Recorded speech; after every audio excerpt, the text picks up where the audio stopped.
Hey, welcome back, everybody. It's the Fan Sports Network. It's The Drive, Devin Dixon in, and one of my favorite guests I've ever had, privileged to speak football with over the years, joins us now live in the flesh, in studio, the legendary Greg Croshaw. Good morning, Crow. It's great to be in the flesh and alive. That's part of my battle every day now. Coach Croshaw is coaching the St. George Eagles. If you have not heard about that team, they're a junior college team based right here in St. George, and you're already 2 weeks into the season. We are, yep. I mean, unfortunately,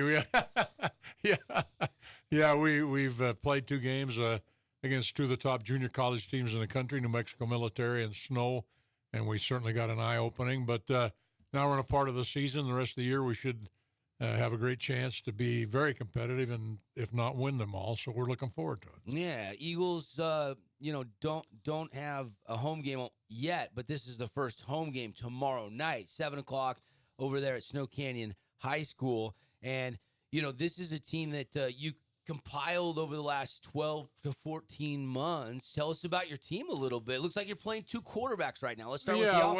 Yeah, well, we're playing guys all over the place. We had kind of surprising to me, and I think to a lot of people, we actually had 90 guys show up, and they have to pay to be able to play, and so they have skin in the game, and then they're going to school through online classes through Southern Utah University, but it's sanctioned through the NCAA and the NJCAA, and so kids can come, and just like the old days, if they need time to be seen playing against junior college competition, or if they had some academic problems, we have kind of a really interesting thing in that kids that have never been to college, went on missions right out of high school or didn't go to school, they can actually come and be a part-time student, play 11 games, 10 games, whatever we have, and not start their time clock. So it's very much like a prep school, except they're taking college classes, and it's really a great opportunity. And I think the thing that resonates with me when we were talking, when you were telling me you guys were doing this and starting this, and we first chatted, is you're not trying to go out there and steal players away from SUU, Utah Tech, BYU, Utah. You're trying to get the guys that just want to play, that maybe need a little bit more time to mature, and then get an opportunity to move them on to those universities. Yeah, and of course the COVID setback was horrendous for athletes. They kept giving kids more years, and every time they give a kid another year, then that meant a young guy coming out of high school probably would not get a scholarship that otherwise would have. And so it's a great opportunity for late bloomers, for guys that come off missions, for whatever. And yeah, we're not anywhere near in a position to be trying to compete against kids that get scholarships to go to four-year schools. We're just trying to give kids that have a dream to play an opportunity to do that. Yeah, you guys go down to New Mexico Military. You actually led early in that game, and then the wheels fell off. I thought, hey, this is going to be easy. And then last week you went up. What was it like to be back on the sideline up there in Ephraim against Snow? Oh, it was great. This has been a great thing for me. I mean, it's my career kind of got started at Snow. I met Doris, my wife, there. Many great memories at Snow, and I was confused. I went on the field and Snow's in orange and we're orange, and I thought Snow was supposed to be blue, but that's okay. They changed their colors, and it was kind of an interesting deal, but a great opportunity, and what a fantastic facility they have. I don't know if you've been up there, but they've put in lots of money, a big new locker room, weight room, coaches' offices, field, scoreboard. I mean, it's a big-time situation. Yeah. So, you for people that don't know, it was 75-17. I hate to say that out loud, Oh, Coach, yeah, hey. but that was the week 1 loss to New Mexico Military, the Broncos. I think they're the Broncos. Right. But then you guys were in this game. I mean, you were closer. I mean, you made big strides, it looks like. Snow just as good as New Mexico Military, and it ended up being 45-3. And they racked up some yardage, but did you see big swings in the improvement department from week 1 to week 2? Yeah, games? we sure did. And I told the guys when we were recruiting them, I said, if you have, aspirations to be a big time college football player, you're going to find out right away, because we're playing two of the top junior college teams in the country right off the bat. And I tell people I was probably way over optimistic. I think we've got some good kids and are going to be just fine and have some 4-year scholarship kids, but after 20 practices to try to go in and play New Mexico Military, and then 7 days later play Snow, that was a pretty good eye opener. But it was good. I mean, it's good. Hey, I'm thankful that they played us. They're on our schedule, and it gives our kids a real measuring stick as to where they're at and what they need to do. I see 2 potential offensive linemen right in this room. Yeah. We'll take them. Yeah, if only I had a little bit more clock there, I'd be there with you, You're Coach. out of clock, aren't you? Yeah, my eligibility's up there. Paulie's but, got clock. Tons of Paulie, clock. what do you weigh in at this morning? Like 333. Oh, you're in, man. Yeah. That's your starting center right there, Yeah, Coach. that's it. Plugging some holes. I played nose guard for you if you need one. You do bring up a good point, though, Coach. As far as competition goes, at the junior college level, at that preparatory level, it really is important to kind of match up with some of those bigger schools and see, hey, like, example, Snow College, a lot of these guys are going University of Utah. A lot of them are going Utah State, BYU. They get these big Power 5 kind of looks, and that's what a lot of kids want to get to. But you also get that chance in junior college to kind of find yourself, find where your level's at. And I think a really big opportunity is there's still Division II, Division III, the NIA, and all of that stuff is great for a lot of these kids. And kind of what I want to ask you is, what is that recruiting pitch? What are you kind of giving these kids right now to get them to come out and play some football again? Well, exactly that. The opportunity to show that they were passed over and maybe make that people think maybe we made a mistake. Like I said, the COVID made a real impact. And then there's kids that just love to play, and they get a chance to prolong their career a couple years longer. And that was the way it was all my years at Dixie. And we were very much like Snow. I mean, we'd run guys in and out of there, and they'd go to the biggest schools in the country, and then maybe some would go on to the NFL. And those dreams are real, and sometimes they're not really too realistic. You know, you get a kid that's 5'8" and 130 pounds, but he wants to play.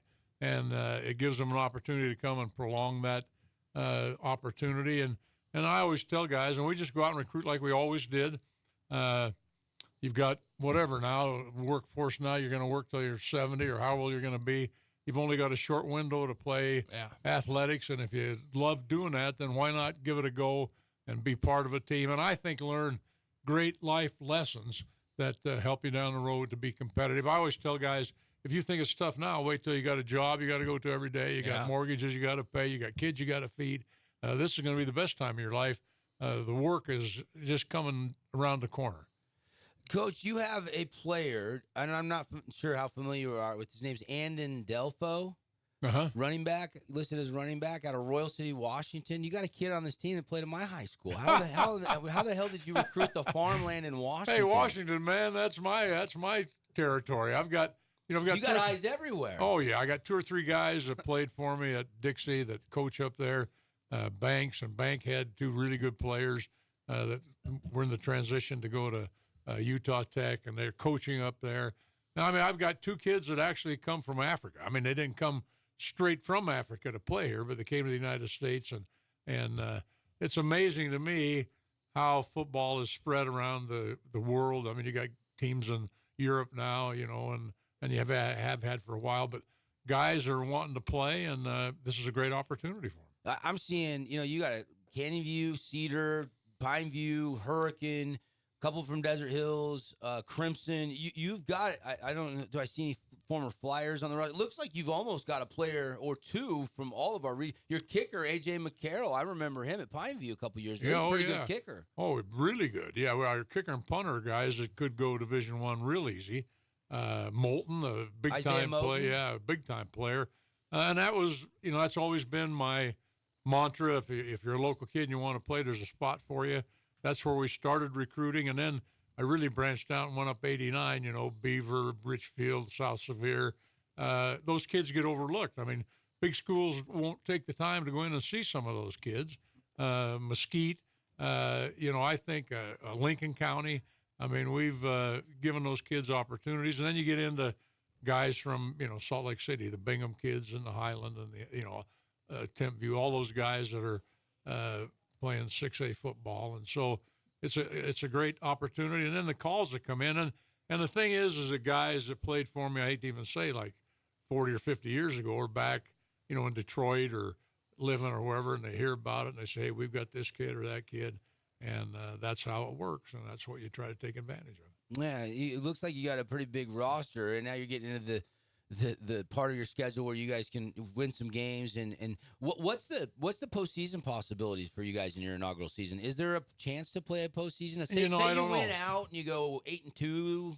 You know, there's a league, a group of these kind of schools back east. That's kind of where it started. It started years ago at prep schools.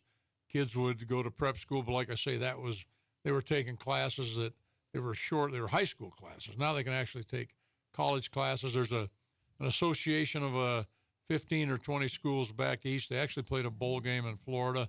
I don't know if we're going to be invited to something like that, but I think down the road it will be a real possibility.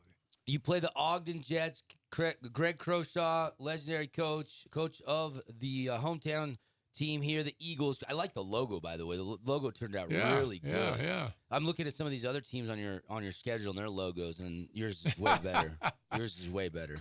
But 7 o'clock, Snow Canyon High School. What do we know about this Ogden team? Well, Jamie Martin's their coach. I don't know how many people know that name, but he played 15 or 16 years in the NFL. Yep. A Weber State guy. You know, they're just like us, startup. We were kind of battling back and forth with the local kids. Some were closer to go up there. Some were down here.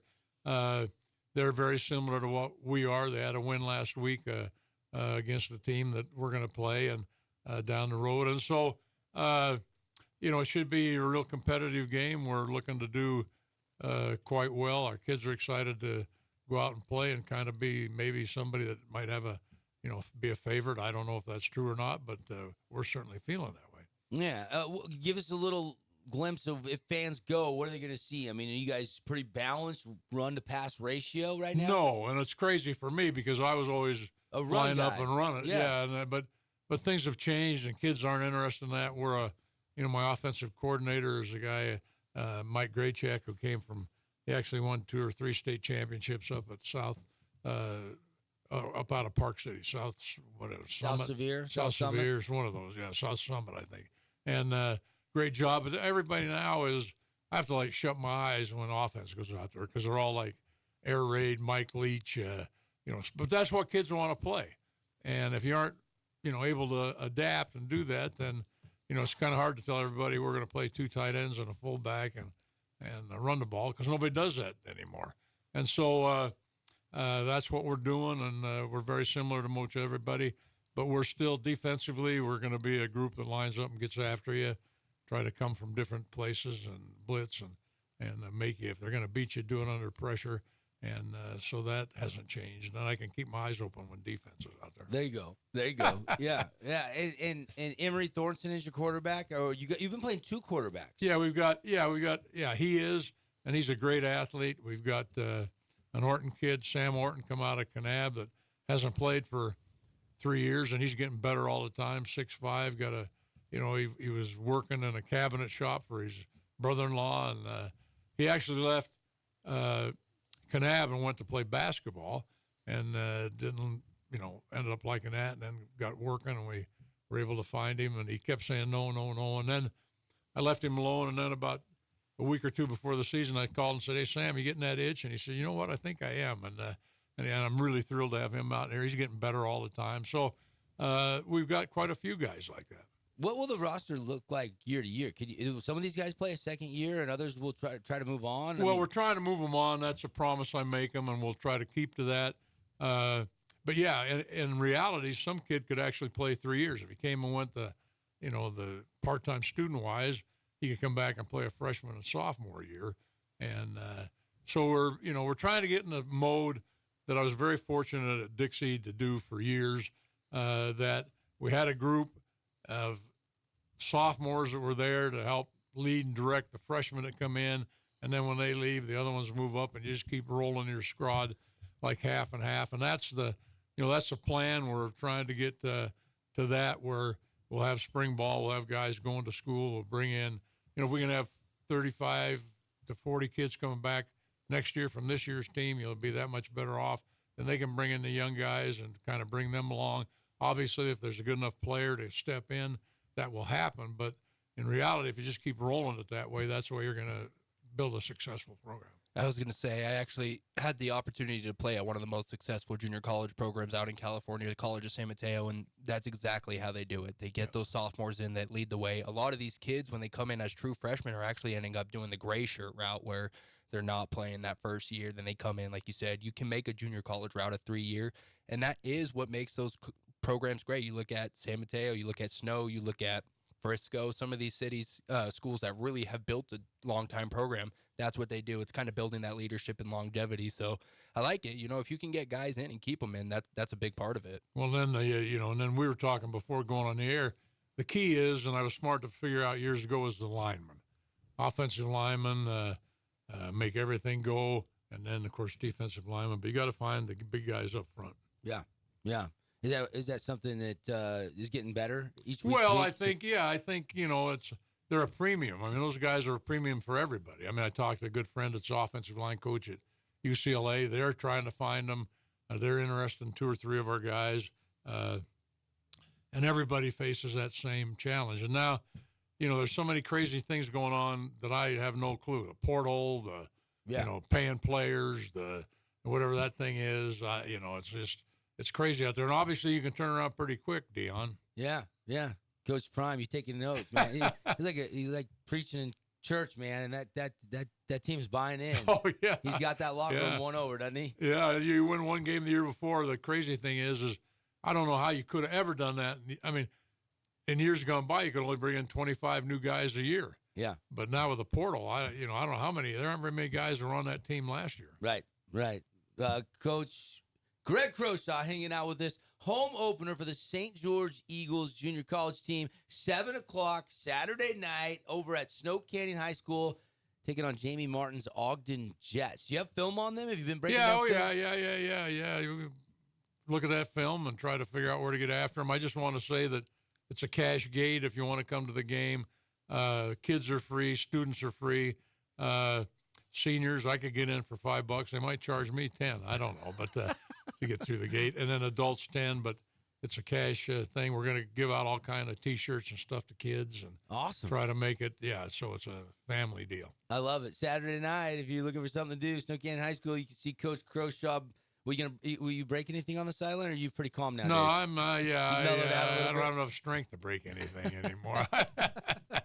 Crow, it's always good to see you, buddy. Thank you. I really appreciate the opportunity to come in here and visit with you guys, and I'm excited about junior college football, and that's always been my niche, to try to give kids a second chance. It helped me along the line, and I was always so grateful. And it's just a great opportunity, and it keeps me from watching Hallmark movies. Yeah, you've already seen them. The plots. Yeah. Are some of those one-liners sneaking into the huddle? Yeah. Well, John Wayne said this, you guys. Yeah. Now go run the dang play. Yeah, John Wayne. That might have been the guy on maybe he's not on Hallmark. He's on the country western throwback Western station. station. Yeah. He's the only guy that came to my mind at the moment. Yep. Crow, great to see you. Thanks, guys. I appreciate it. All right, if you're looking for something to do, Saturday night, 7 o'clock, St. George Eagles at Snow Canyon High School taking on the Ogden Jets. We'll take a timeout. We'll come back hour 2 right after this message from our great local partners.